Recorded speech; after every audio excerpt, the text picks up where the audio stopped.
Hey there, y'all, and welcome to the kitchen. Today, I'm going to show you a shortcut supper that comes from beefing up these delicious salad kits that you can find in almost every single grocery store.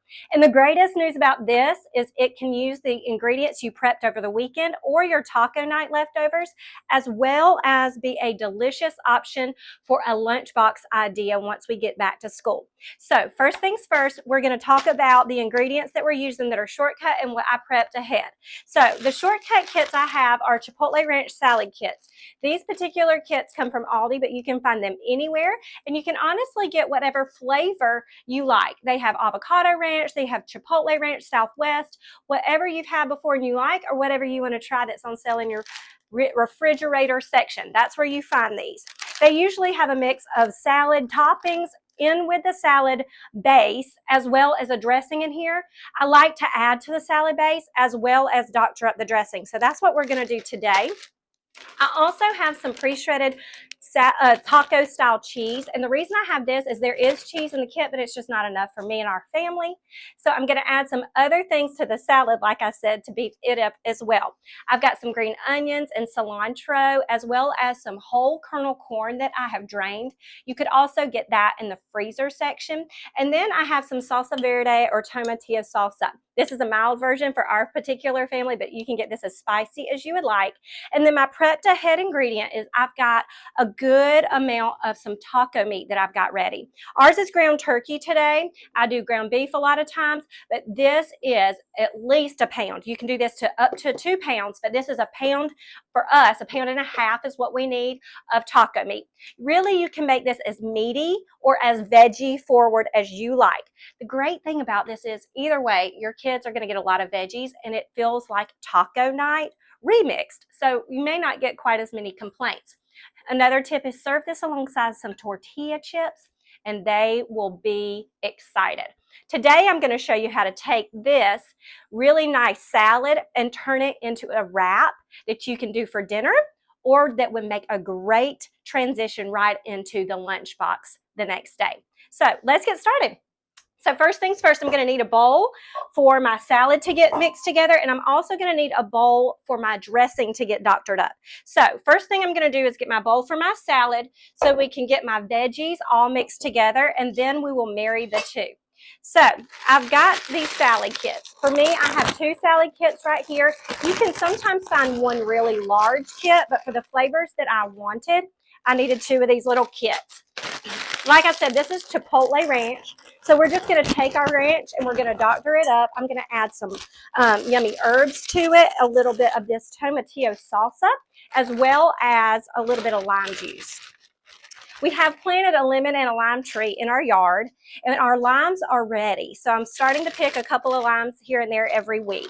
But I will say our lemons are taking a little longer, so they're making me be a little patient.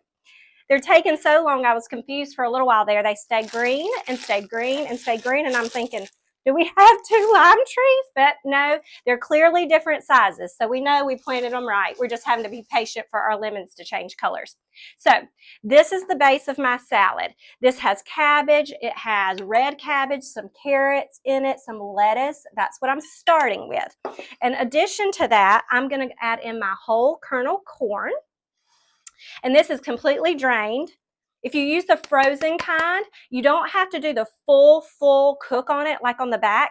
You just need to do about half of that cook, or you can thaw it out on your counter instead of steaming it at all. Then in addition to that, I'm going to chop up some of these herbs to add into this. I've got my green onions and my cilantro wrapped in paper towels. They were washed when I came home from the grocery store, and then I wrapped them in just some damp paper towels. Really, you don't even have to make the paper towels damp. You take them immediately, wrap them around the produce or the herbs after they get washed, and the moisture from that is enough to make your paper towels damp. And you can just wrap them up and put them in the fridge that way, and they last a good long time. So I'm going to take my onions, and I'm going to take the ends off and keep your little ends, because if you want to grow green onions in your yard all by yourself and not have to buy them next time, that's all you need right there. So I'm going to put these to the side because my little girls like to grow anything that will grow. So we'll let them do that. I like to take my scallions and I cut them in half. Let me move everything so you can see really good. I like to take my scallions and I like to cut them in half right down the middle, and then I line them up again. And this is when I'm using all the whites and the greens. Sometimes I use just the whites for a recipe and I save my greens for later, or vice versa. I'm using everything, so we're going with everything right now. So I'm keeping my fingers curled under on this hand, and I'm rocking with the motion of the ocean. My knife's not going to come up and down like I'm chopping like that. No, this is a rocking motion. That's how you keep your fingers where they need to be. And it's an actually small motion, so you're not making a huge move with your hand every time you go through those herbs. Okay, so all in all, that's about, I would say, half a cup of green onions, but that was about, I would say, 2 good sized ones. Normally that might be 3. And then this is a little bunch of cilantro. After I have this chopped, which I'm going to chop in half, line up again. After I have this chopped, it'll be about the same amount. I'm using the stems in this recipe as well for this, just because this particular bunch was extremely tender stems all the way through. But in general, your stems have a crazy amount of flavor, so we don't want to get rid of those. If your stems are tender, we chop them and we use them right in salsas and salads just like this, to garnish even, mixed in with your leaves. But if you have woody stems, save them and chop them well. And you can use those in soups and in broth, and they are delicious because they are packed with flavor. Don't waste those and throw those away. So about a half a cup of cilantro as well. If you're not a cilantro fan, you can double your green onions or do a combination of green onions and parsley. That works too. So I've got my salad beefed up just a little bit there. The next thing I'm going to add is a can of Rotel. Now, my can of Rotel is something that is an option that you can use either mild or spicy. The typical Rotel has about a medium flavor, but they've come out with all sort of different heat levels. So check that out. So you can doctor this the way that you want to. What this really is going to do is it's a shortcut ingredient. It adds some tomato flavor, but it also has the green chilies and the lime in here that's going to really kick this up. So I'm adding that in on top, and it sort of acts like a salsa in here. And then we're going to start talking about our salad dressing. I'm going to get to my meat in just a second. But just so you know, my meat is actually not hot right now. My meat is at room temperature. I pulled it out of my fridge, and I only did it for about 2 minutes for that whole amount, and then it's been sitting on my counter just to make sure that it's not hot. For a salad, you want room temp or cold, but I prefer for ground beef to not be cold. If it's chicken, I love it cold. And you can absolutely do this recipe with any taco night meat. If you've got grilled chicken, if you've got shredded chicken, all of those work.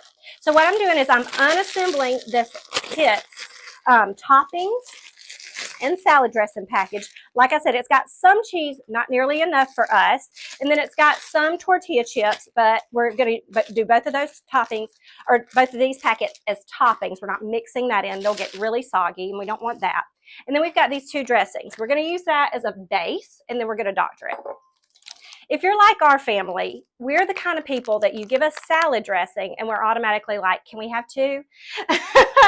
We're sauce people, to say the least. So if there's ever a dressing, not only do I doctor it for flavor's sake, but I doctor it for quantity's sake. A lot of times I'm actually making this dressing on our own, but I'm teaching you shortcut here. If I wanted to make this dressing on my own, all I would do is I would take about a cup of mayonnaise. I get the juice of a lemon or a lime, and a packet of taco seasoning and a packet of ranch seasoning.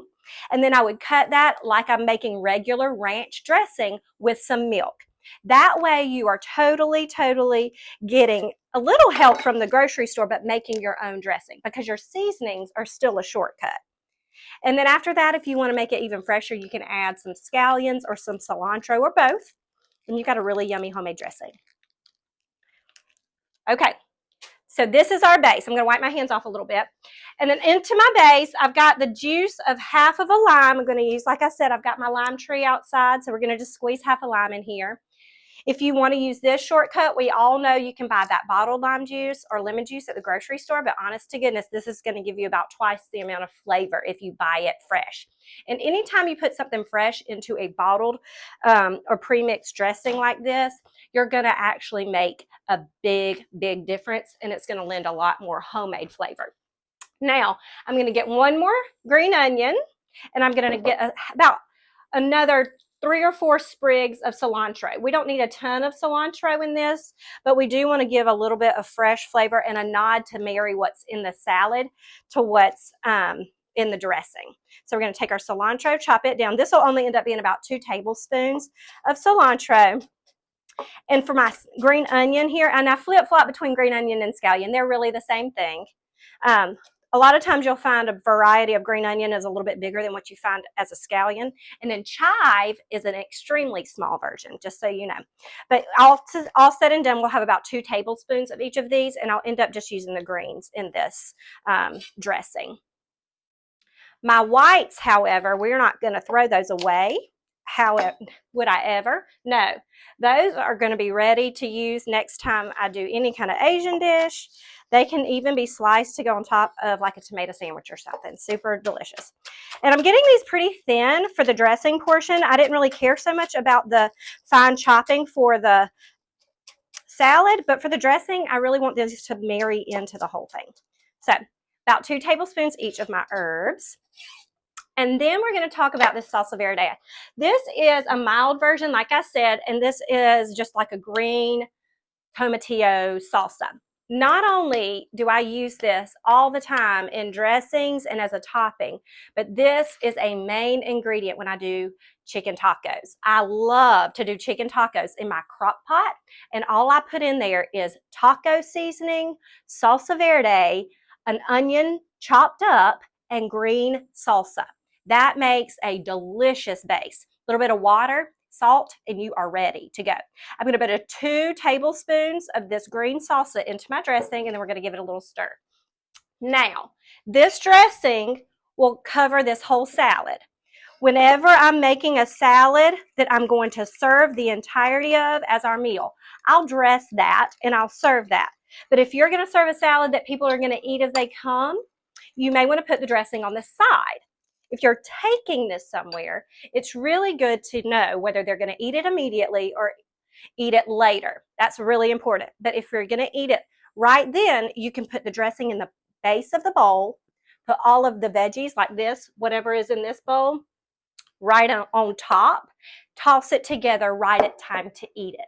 So I'm going to show you this basically like what we would do to assemble all the way up to finish line, and then I'm going to show you how we would finish it at serving. So basically I've got my pieces ready and I'm ready to add my meat. I've got my tortillas back here so we can show you how it becomes a wrap. So my veggies are all mixed together, and for this particular one I like to toss all of my veggies and my dressing, put my meat in on the top, toss it one more time, and then we put our chips on top. And then I'll show you how to turn that into tomorrow's delicious lunch. So all my dressing is going to go on. And I want to point out, these veggies are naked. We don't want to leave naked veggies, so they have to have some seasoning on them. We're going to put some salt and pepper right on our veggies because we never don't want to pay attention to the seasoning that belongs on every single layer. So I'd say take at least a teaspoon or 2 of pepper, a teaspoon of salt, and get your veggies really good seasoned before you toss this, okay? Get my salt right here. And if you wonder, 2 to 3 good-sized pinches is where you get to about a teaspoon of salt. Okay, so this is all mixed. I'm going to toss this a little bit, and then like I said, we're going to put our cheese, our toppings, and our meat on. I want to point out how gorgeous this is in the bowl. Gorgeous.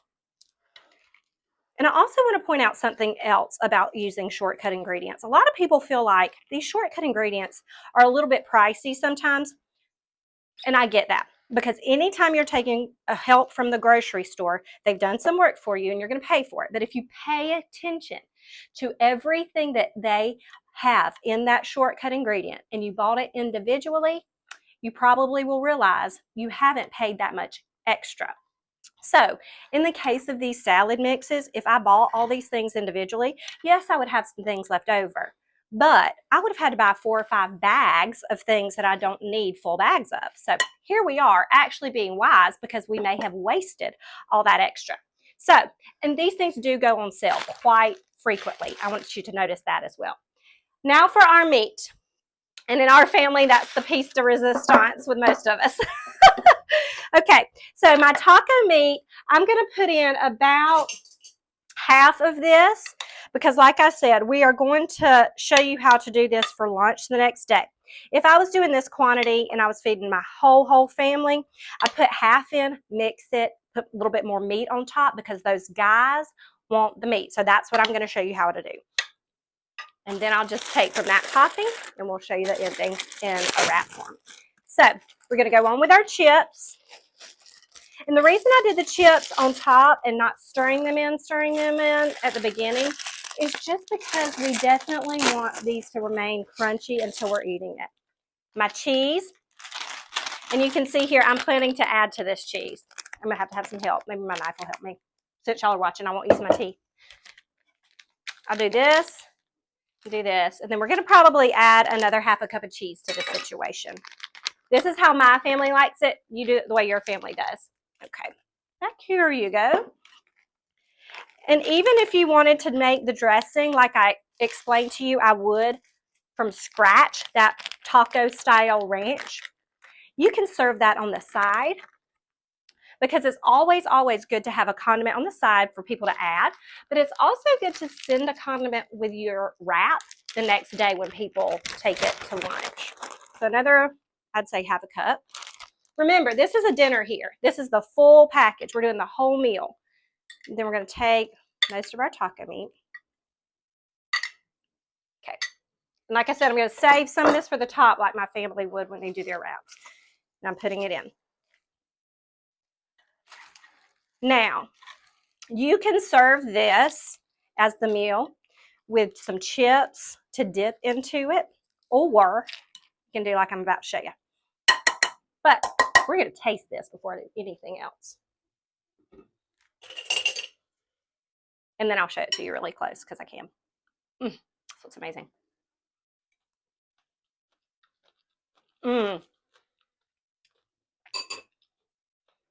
Y'all,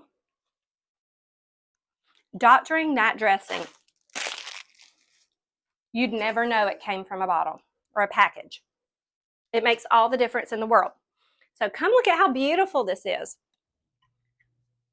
And if you are hot like we are in this summer, it's 110 index right now this week. This is what you want for dinner. Serve it with some chips, even another bit of salsa in a bowl on the side, and maybe a side of black beans even if you want some more protein in the meal. And this is delicious. But let me show you how to take it to lunch the next day. We've got our tortillas, and I'm also going to package it up the way that I would to go, so you know exactly what I'm talking about. Don't want to leave you confused. I'm going to take a piece of foil. And this is how I would send it in a lunchbox. So I'm going to get my tortilla. And I'm going to use my salad base first. Get a little spoon here for it. Won't leave anybody behind with those tongs. And I'm going to get about a fourth to a third of a cup. Not a ton though, because you don't want this to be exploding. And because I know my family and I know what they want focused on their food, I'm going to add a little more meat. If you don't have the intention of doing this, put all the meat in the salad. It's fine. A couple of little sprigs of cilantro. And then I'm going to add a little more cheese. And this salsa that I'm going to tell you about, this is what I would put either in this or in a little container on the side inside the lunchbox. That's delicious as a dip for this whole recipe. And because we added it to the actual dressing to begin with, it marries so well. So now I'll show you how to wrap it up. And if you have some kids that like a little taco nudge when they open their lunchbox. They're going to love this. So I wrap it up just like this. You notice I tuck the sides and I'm rolling forward, pushing back, and then I'm going to roll it up some more. And then after that, you kind of do your foil in the same fashion. You roll in the sides, roll up the front, and that's ready for a lunchbox. You could also do that with wax paper or parchment paper, and you're ready to go. I hope you've enjoyed this shortcut supper. I'm going to link my knife below because I have a lot of people asking me about my knife these days. I got that for Mother's Day and I've absolutely loved it, and it's a very affordable knife. So I'm going to link that. If you haven't got a knife lately, I recommend within 5 years you should always get a knife, but especially if you're a frequent cook like me, I would get a knife every 2 years at most. So if you have enjoyed this, I also want to tell you I have a virtual cooking school called Mama Whitten's Kitchen, where I help busy moms bring the heart back to the dinner table. I have a ton of these shortcut suppers that you don't see here in there. I also have a Friday live class where I teach delicious dishes at 1 every single Friday. So if you're interested in bringing the heart back to the dinner table, helping your teenager learn how to cook, or really just need some guidance learning how to stock your pantry, grocery shop, or getting to your table with a full cup because you feel overwhelmed and you almost never get there, Mama Whitten's Kitchen is for you. I'll link that below as well. Hope to see you next time for the next shortcut supper. And as always, happy cooking, y'all. Bye-bye.